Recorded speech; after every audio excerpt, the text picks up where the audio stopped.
ಬಳಪ ಹಿಡಿದ ಭಗವಂತ ಇರುತ್ತಾನೆ ನಮ ಸುತ್ತ ಅವತಾರ ನಾನಾ ರೂಪವೋ ಹಣೆ ಬರಹ ತಿದ್ದಿ ಬರೆಯಲು ಕತ್ತಲೆಯಿಂದ ಬಂತ ನಮ್ಮ ಕೈಯ ಹಿಡಿಯುತ್ತ ಕರೆದೊಯ್ದ ಬೆಳಕು ತೋರಲು ದಯವಾಗಿ ಗದರೋದು ನಮ್ಮ ಬೆಳೆಸಲು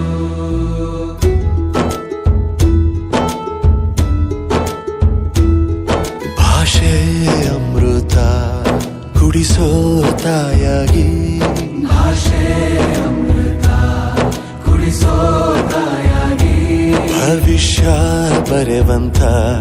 ತಂದೆ ನೋವಾಗಿ